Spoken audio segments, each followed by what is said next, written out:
Morning light filtered through the stained glass above the great staircase of Ashcombe Manor, yet no warmth reached its cavernous hall. Ancient portraits watched from dark oak walls as though generations of silent ancestors had gathered to witness another family tragedy. Servants stood motionless beside polished columns, their lowered eyes betraying both fear and curiosity, while the crackling fire seemed strangely hesitant to disturb the oppressive stillness. At the center of that magnificent room stood Lady Eleanor Ashcombe, dressed in an ivory silk gown whose quiet elegance only emphasized the loneliness resting upon her youthful shoulders. She neither trembled nor pleaded. Her hands remained gently folded before her, her posture graceful despite the storm gathering before her. The Duke of Ashcombe, Adrian Ashcombe, towered several paces away, his traveling coat buttoned against the autumn chill despite standing indoors. A weathered leather case rested beside his polished boots, announcing a departure no servant had expected to witness so publicly. His handsome features possessed the rigid beauty of carved marble, but grief and disappointment had hardened every line around his eyes. Pride had become his chosen armor long before marriage, and it now concealed wounds he had never permitted another soul to see. He looked upon his wife not with hatred alone but with the painful conviction that affection itself had betrayed him. Only 2 years earlier, London society had celebrated their wedding beneath glittering chandeliers, praising the union of ancient lineage and gentle virtue. The newspapers had called Eleanor the perfect Duchess, admired for her modesty, education, and serene composure. Yet whispered expectations had quietly poisoned those early celebrations. Every smile concealed questions about heirs, influence, and prestige. Every dinner conversation measured affection against appearances. Adrian, raised beneath relentless expectations of duty, gradually mistook silence for indifference, while Eleanor interpreted his growing distance as sorrow she could not yet understand. Neither possessed the courage to uncover the other's hidden fears before misunderstanding settled permanently between them. Outside, a carriage waited before the manor entrance, its horses stamping impatiently against the frost-covered stones. Inside, the old butler clenched trembling hands behind his back, praying the confrontation would somehow dissolve before words became wounds beyond healing. The younger servants exchanged anxious glances without daring to lift their heads. Every heartbeat echoed through the hall louder than the ticking grandfather clock standing beside the staircase. Even the wind seemed unwilling to interrupt whatever destiny intended to unfold beneath that ancient roof. Adrian finally broke the suffocating silence. "I have accepted His Majesty's appointment abroad." His voice carried neither excitement nor hesitation. It sounded like a judge delivering sentence already signed and sealed. Eleanor inclined her head politely. "I pray your journey shall be safe, Your Grace." Her calmness irritated him more deeply than tears might have done. "Safety concerns me less than remaining here." The servants shifted uneasily. Adrian's gloved hand tightened around the leather handle of his traveling case until the knuckles beneath the leather whitened. "This marriage has become a monument to disappointment." Still Eleanor remained composed. "If disappointment lives here," she answered softly, "it has never lacked company." The words were gentle, yet they struck him with unexpected force. For one fleeting heartbeat, regret flickered across his face before pride extinguished it once again. His jaw tightened. "You deserve honesty." She met his eyes without accusation. "I have always preferred honesty." He stepped closer, every polished boot striking the stone floor with deliberate finality. "Then hear it plainly." The hall seemed to inhale. "Keep the empty manor," the Duke declared, each syllable ringing through the chamber like iron against stone. "It suits an empty marriage." The sentence lingered in the air long after it had been spoken. One frightened maid quietly covered her mouth. Another lowered her gaze before tears could betray her sympathy. No one dared breathe. Eleanor felt every eye upon her, every silent judgment already racing beyond the estate toward London drawing rooms where gossip traveled faster than truth. She understood exactly what society would decide before sunset. They would call her abandoned. They would question her worth. Some would pity her. Many would quietly celebrate another noble scandal. Yet she refused to surrender her dignity before witnesses eager for collapse. Instead, she offered Adrian a flawless curtsy worthy of the grandest royal ballroom. When she straightened, sorrow remained in her eyes, but humiliation had found no victory there. "May Providence guard your grace," she said quietly, "where pride cannot." For the briefest instant, Adrian's expression faltered. He opened his mouth as though another sentence struggled to escape, yet whatever gentler truth still survived inside him retreated behind familiar restraint. Without another glance, he turned sharply, seized his case, crossed the hall, and disappeared through the towering entrance doors into the pale autumn morning. Moments later the carriage rolled away beneath leafless oaks, carrying the Duke toward an uncertain future while leaving behind a silence heavier than any farewell. Long after the sound of wheels vanished beyond the estate gates, Eleanor remained standing alone beneath the great staircase. At last she walked slowly through echoing corridors until she reached the Manor's vast entrance hall once more. Her fingers brushed the cold banister, and she looked across rooms emptied not of furniture but of hope. Then, with quiet resolve stronger than grief, she whispered to the deserted house, "Perhaps empty homes are only waiting for someone brave enough to fill them." The ancient walls seemed almost to listen. 3 years slipped quietly across Ashcombe Manor like gentle rain nourishing neglected earth. The whispers that had once mocked Lady Eleanor's abandonment gradually lost their sharpness, replaced by stories so unexpected that even London's most cynical drawing rooms struggled to dismiss them. The lonely Duchess who had been pitted behind embroidered fans no longer lived as a forgotten wife waiting beside silent windows. Instead, she awakened each dawn with purpose, transforming every room her husband had declared empty into a sanctuary where hope could take root. Grief remained within her heart, yet she refused to let sorrow become the only inheritance the manor offered the world. The grand ballroom, once reserved for glittering dances attended by powdered aristocrats, echoed with entirely different music.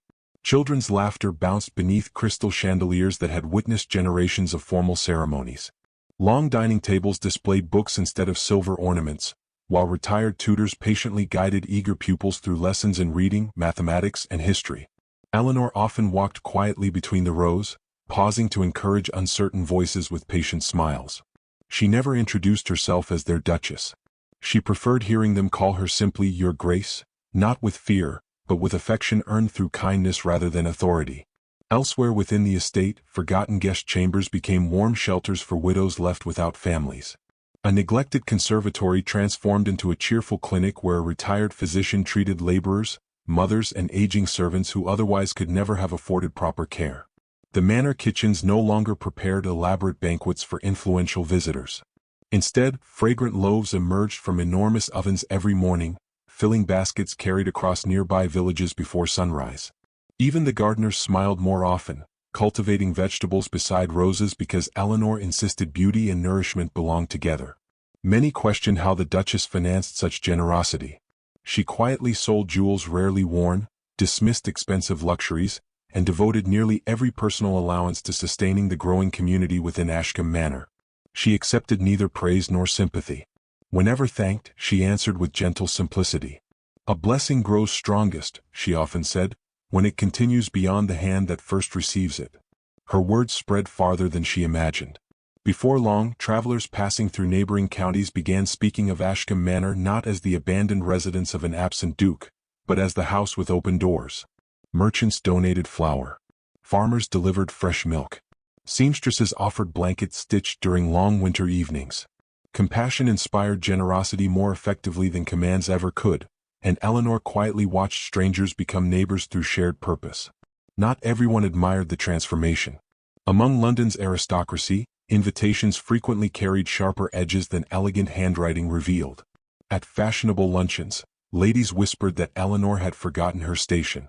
Gentlemen remarked that a ducal estate should preserve prestige, not welcome villagers through its front gates. Some claimed she sought admiration. Others insisted loneliness had clouded her judgment. Their polished manners concealed remarkable cruelty, yet Eleanor never answered criticism with resentment. She understood society often feared whatever challenged comfortable traditions. One crisp afternoon, a richly dressed countess arrived unexpectedly with several companions, eager to witness the rumors personally. Their carriage rolled beneath the ancient archway, expecting faded grandeur and embarrassing disorder. Instead, they found orderly gardens bursting with autumn chrysanthemums, children respectfully greeting visitors, and servants carrying baskets toward families waiting beyond the estate walls. The countess surveyed the lively grounds with narrowed eyes. "You have converted noble property into something resembling a public square." Eleanor welcomed her with unshaken grace. "I have merely opened doors that remained unnecessarily closed. Your husband would surely object." A quiet shadow crossed Eleanor's face before serenity returned. "My husband entrusted the manor to my care." The answer contained no accusation, only truth. Unable to provoke greater discomfort, the visitors departed carrying disappointment instead of triumph. Days later, an unexpected gift arrived. A little girl named Clara, whose father had died during a harsh winter, timidly approached Eleanor after morning lessons. Her patched dress bore careful repairs, and her boots had clearly belonged to someone older. Clutched within both small hands rested a weathered prayer book secured with faded ribbon. "I brought something," Clara whispered. Eleanor knelt until their eyes met. "You needn't bring me anything, my dear." The child carefully opened the fragile book. Pressed between its yellowed pages lay a tiny white rose, perfectly preserved despite passing seasons. "My mother saved it before she became ill," Clara explained. "She said beautiful things should never be wasted. You gave us bread when nobody else came. I wanted you to have the prettiest thing I own." For a heartbeat, Eleanor could not speak. Jewels had sparkled around her neck during magnificent court receptions. Diamonds had once reflected candlelight from every ballroom ceiling. None had ever felt as precious as the delicate flower resting within that worn little book. With glistening eyes, she accepted the rose using both hands. "I shall treasure it always." Clara smiled with radiant relief before embracing the Duchess without hesitation. Watching from nearby, servants discreetly turned away, pretending sudden interest in ordinary tasks. News of Eleanor's quiet generosity continued spreading beyond county borders. Eventually, organizers of a prestigious London charity banquet invited her as guest of honor, believing her presence would encourage additional donations from influential families. Many expected the evening to restore her place among fashionable society. Others anticipated fresh scandal. Eleanor accepted, not for recognition, but because the event promised support for orphan children across England. As gilded carriages arrived beneath blazing lanterns, whispered conversations followed her every step through the magnificent ballroom. Noble ladies admired her elegance while quietly questioning her choices. Wealthy patrons bowed with polished courtesy, measuring whether compassion could truly coexist with noble dignity. Eleanor acknowledged every greeting warmly before surprising the assembled guests. Ignoring the reserved table prepared among dukes, earls, and countesses, she crossed the glittering hall toward a modest corner where widows and orphan children had been seated apart from distinguished company. Without hesitation, she took the empty chair beside them.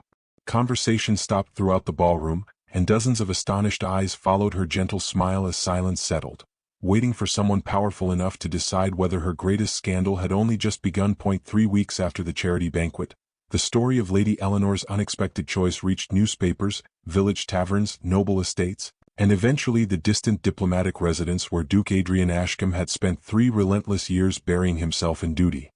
He had crossed borders, negotiated treaties, attended glittering royal receptions, and earned admiration for his discipline, yet none of those victories ever quieted the peculiar emptiness that followed him from England.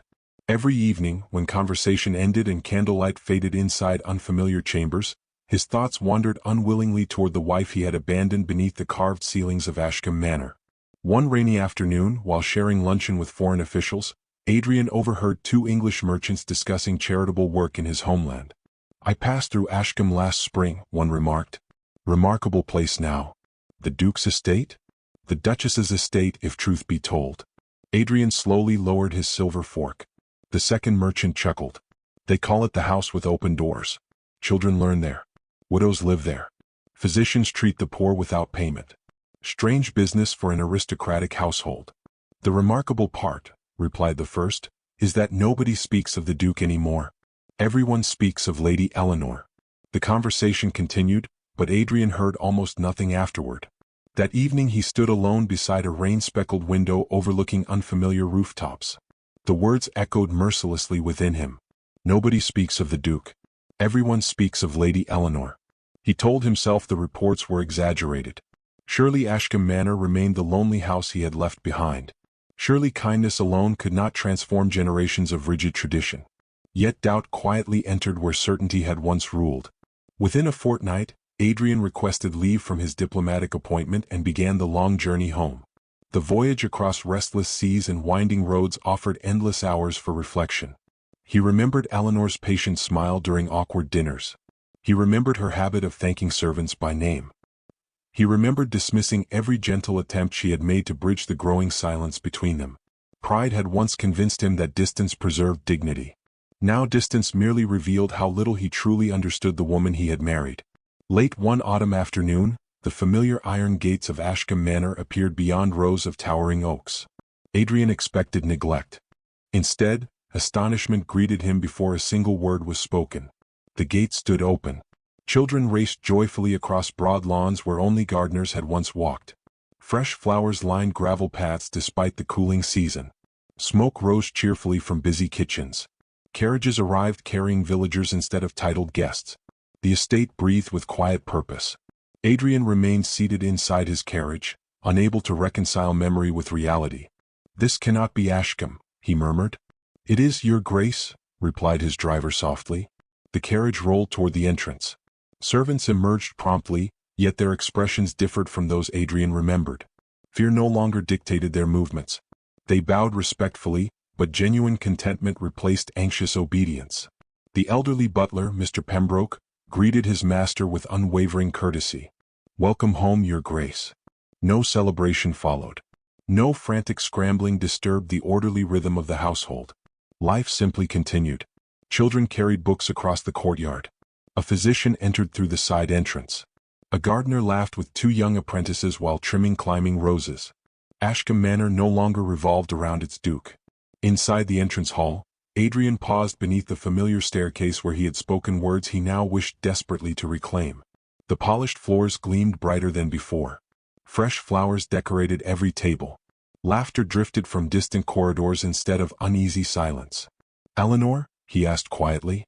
"Her Grace is visiting the clinic," Pembroke answered. "She shall return before supper." Adrian wandered alone through rooms transformed almost beyond recognition. The ballroom contained shelves overflowing with books. The music room hosted children practicing violin under patient instruction.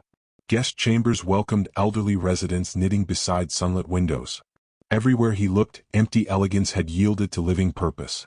No portrait or expensive tapestry impressed him as deeply as the ordinary happiness filling once forgotten spaces. As evening settled across the estate, Eleanor returned carrying a wicker basket filled with medicinal herbs gathered from the gardens. She stepped through the entrance without expecting visitors. Their eyes met.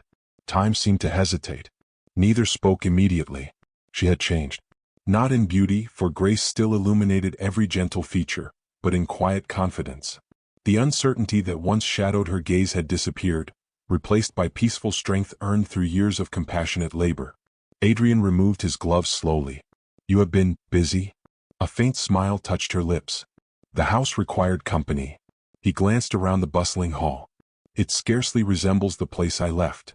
"No," Eleanor answered softly. "It resembles the place it was always capable of becoming." There was no bitterness in her voice. Only truth. Supper passed with restrained civility. Residents, teachers, physicians, and servants filled the great dining hall alongside members of the household. Adrian noticed something astonishing. Everyone loved Eleanor. Not because duty demanded respect. Because kindness had inspired devotion. Later that night, unable to sleep, Adrian wandered quietly through candlelit corridors until gentle voices drew him toward the library. Remaining unnoticed beside the doorway, he observed Eleanor seated beside an elderly widow whose frail hands trembled while mending worn fabric. "I fear becoming a burden," the old woman confessed. Eleanor reached across the table and enclosed those weathered hands within her own. "You are not a burden. I possess nothing. You possess your story." The widow's eyes shimmered.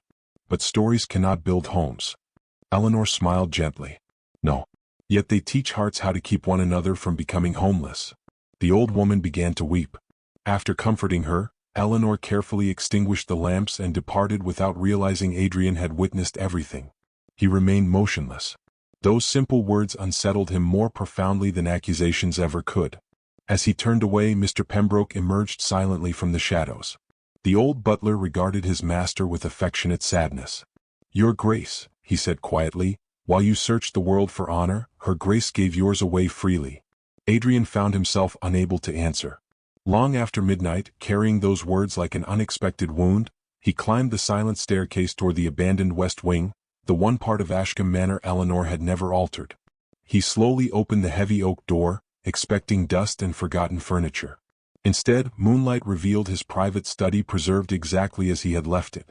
Every book remained perfectly arranged. His desk stood polished. His writing gloves rested where they had been abandoned years before.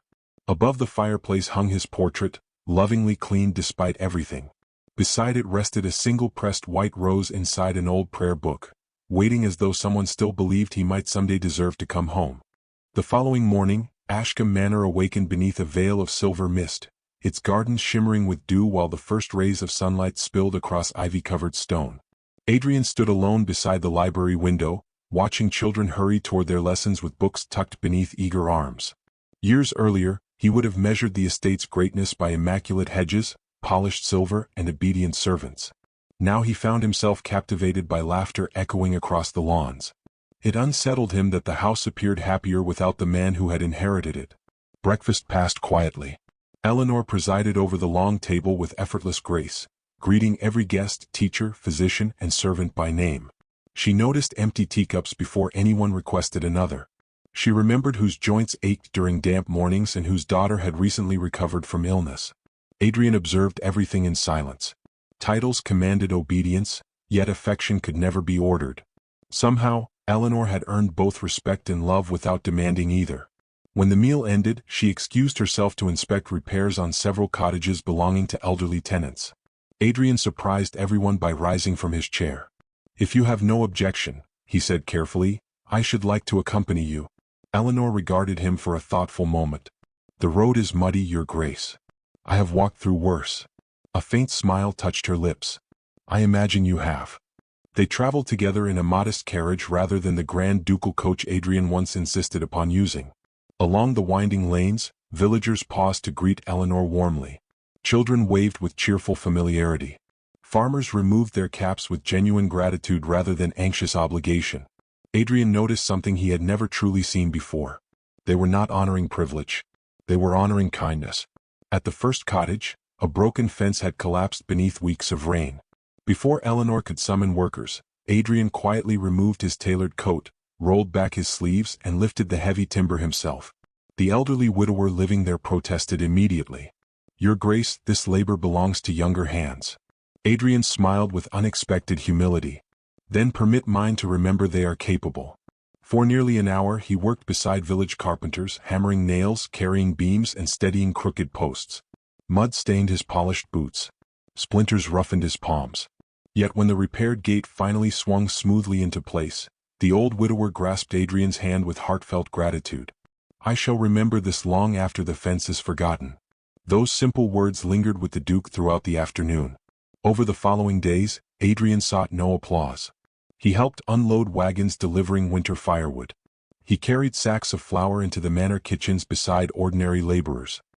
He sat among children in the library, reading adventurous tales that filled the room with delighted laughter. Each quiet act loosened another knot of pride that had bound his heart for years. Eleanor never praised him openly, yet neither did she discourage his efforts. She merely watched with cautious hope, unwilling to mistake temporary regret for lasting transformation.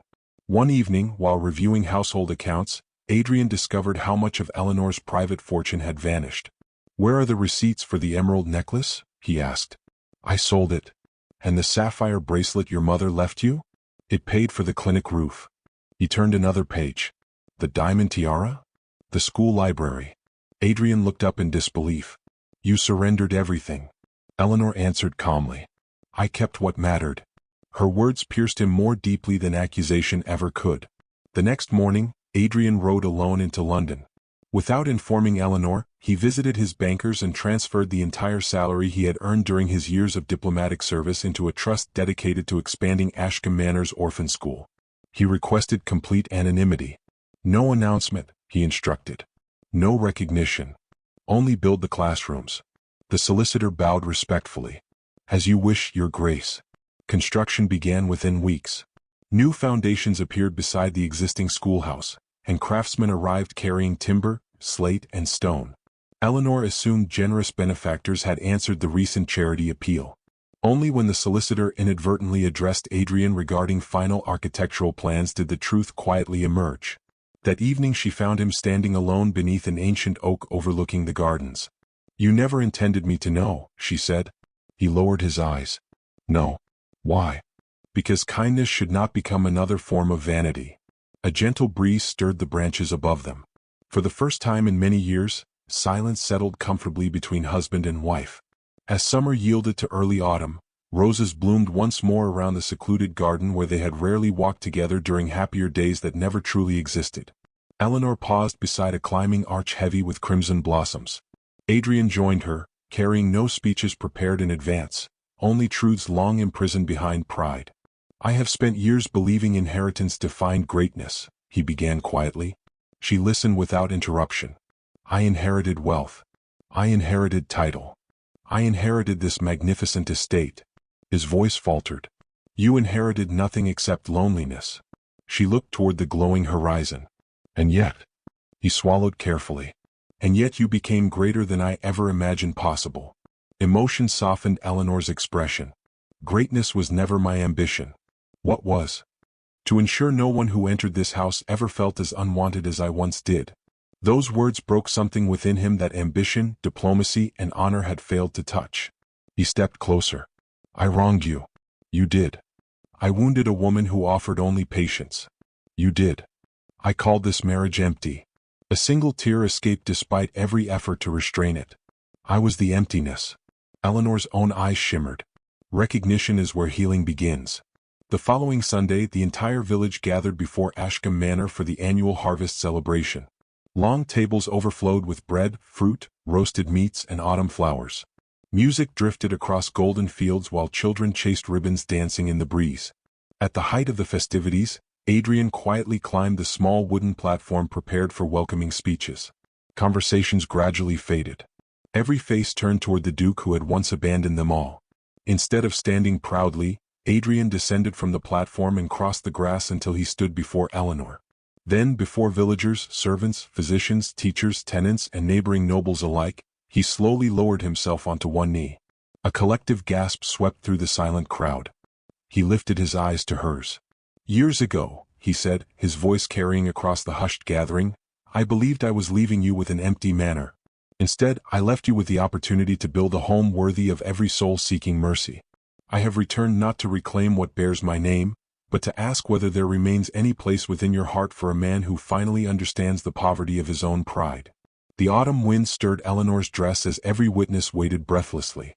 She looked down at the man who had once shattered her heart before the entire household. Slowly, she extended her trembling hand toward him. Yet just before his fingers could reach hers, a familiar voice rang out from the edge of the crowd, sharp with outrage, announcing that the Duke's past could not be erased so easily, and every hopeful heartbeat froze beneath the gathering sky. The sharp voice belonged to Lady Beatrice Hawthorne, Adrian's widowed aunt, a woman whose devotion to family reputation had long outweighed her concern for family happiness. Wrapped in black velvet and carrying herself with icy authority, she stepped through the gathered villagers until she stood between Adrian and Eleanor. Her expression revealed neither surprise nor compassion, only rigid certainty. "So this is how the House of Ashcombe intends to erase disgrace," she declared. One public apology and every wound conveniently forgotten. The celebration fell into uneasy silence. No child laughed. No violin played. Even the autumn breeze seemed reluctant to disturb the moment. Beatrice fixed her gaze upon Eleanor. "Your Grace, have you forgotten the morning he abandoned you before your own servants? Have you forgotten the humiliation whispered through every drawing room in London? A duke's pride does not become virtue merely because years have passed." Her words were cruel because they were true. Every painful memory returned with startling clarity. The great entrance hall. The waiting carriage. The sentence that had shattered her heart. "Keep the empty manor." Adrian slowly rose from one knee, but he did not defend himself. Instead, he faced the assembled crowd. "My aunt speaks the truth." Every eye turned toward him. "I deserve every accusation spoken today." Beatrice looked momentarily surprised. "I believed my title made me important," Adrian continued. "I believed duty excused coldness. I believed silence preserved dignity. In truth, I mistook pride for strength, and because of that blindness I wounded the only person who ever loved me without asking anything in return." No one interrupted. "I cannot erase those years." His voice trembled. "I cannot reclaim the tears she shed when no one was watching." He looked toward Eleanor. "I cannot ask forgiveness because I deserve it." His eyes glistened. "I ask only because I have finally become the man who understands how undeserving I truly am." A profound stillness settled across the gathering. Lady Beatrice folded her arms. "Beautiful words," she replied coldly. "But words rebuild nothing. Before Adrian could answer, Mr. Pembroke quietly stepped forward. The elderly butler removed his gloves with deliberate care. "I have served 3 dukes," he said. "I watched His Grace leave this house. I also watched Her Grace remain. She never spoke a bitter word against her husband. Never once did she encourage gossip. Never once did she allow another soul to dishonor his name." He turned toward Adrian. "And I have watched this gentleman these past months rise before sunrise, labor beside stable boys, repair cottages, teach children, and give away every penny earned during his years abroad without permitting anyone to know its source." Several villagers nodded. The village physician stepped forward. "The new orphan school exists because of him." The carpenter raised his weathered hand. "The repaired homes stand because he worked beside us." The schoolmistress smiled gently. "He no longer asks who deserves kindness. He simply offers it." Lady Beatrice glanced around in disbelief. For the first time in years, she realized the measure of nobility had shifted beyond birth and wealth. It had become character. Her proud posture softened almost imperceptibly. Without another word, she quietly stepped aside. The path between Adrian and Eleanor stood open once more. Neither hurried. Neither reached immediately for the other. Instead, Eleanor slowly approached until only a single step separated them. She searched his face carefully. Years earlier she had seen arrogance there. Now she found only humility. "You asked whether there remained room within the home I built. I did. There is." Hope flickered inside his eyes. "But understand this." He listened without breathing. "I cannot love the man who left me." A shadow crossed his face. She gently continued. "Because he no longer exists." Tears gathered in Adrian's eyes. "I can only choose the man standing before me now." For the first time since childhood, the Duke openly wept. Not with dramatic anguish. Not with shame. But with the quiet relief of a soul no longer imprisoned by pride. Eleanor reached forward and placed her hand within his. The villagers erupted into joyful applause. Children laughed once more. Musicians resumed their melodies. Church bells from the nearby village began ringing across the valley as though the countryside itself wished to celebrate redemption. The following spring transformed Ashcombe Manor into something even more extraordinary than before. Adrian never attempted to reclaim authority over Eleanor's work. Instead, they governed the estate together, each strengthening what the other lacked. He restored neglected tenant farms while she expanded schools and medical care. He listened before speaking. She trusted without forgetting. Their marriage ceased being an arrangement preserved by duty and became a partnership sustained by mutual respect. Years passed. The orphan school doubled in size. The clinic welcomed physicians from neighboring counties eager to learn Eleanor's methods of compassionate care. The manor gardens produced flowers for weddings and vegetables for struggling families alike. Visitors traveled remarkable distances simply to witness the estate once described as empty. One bright summer morning, a young woman arrived carrying a small leather satchel filled with books. Eleanor recognized her instantly. Clara. The little girl with patched boots had grown into a graceful teacher. She smiled warmly. "You once gave me bread. You gave me something far greater." Carefully, Clara removed a fresh white rose from her satchel. She carried it into the entrance hall where years earlier despair had echoed beneath towering ceilings. There, beside Adrian's portrait and the faded prayer book that still preserved the original pressed blossom, she placed the living rose inside a crystal vase. She turned toward the gathered children. "This flower reminds us that kindness never dies. It simply blooms again in another life." Adrian stood beside Eleanor watching sunlight spill across the polished floor where he had once spoken words he would regret forever. He took her hand. "I believed I left you with an empty manor." She smiled gently. "You did." He looked around at laughing children racing through corridors, elderly residents resting peacefully beside open windows, teachers carrying books, physicians comforting patients, and servants smiling without fear. "And yet," he whispered, "you transformed emptiness into home." Eleanor rested her head lightly against his shoulder. "A house may be inherited." She looked into his eyes with the same quiet courage that had first astonished him years ago. "But a home must be earned." As evening settled across Ashcombe Manor, hundreds of lanterns illuminated the gardens with warm golden light. Music drifted through open windows, children danced beneath ancient oak trees, and neighbors shared bread at tables where noble titles no longer determined one's place. Travelers passing the estate often asked who had built such a remarkable sanctuary. Some answered that a duke had restored it. Others insisted a duchess had created it. Those who truly knew the story simply smiled and replied that one broken heart had chosen compassion over bitterness, while another proud heart had discovered that the greatest inheritance was never land, wealth, or power, but the courage to become worthy of love. And so the manor that had once echoed with abandonment became forever remembered as the house where forgiveness opened every door that pride had closed.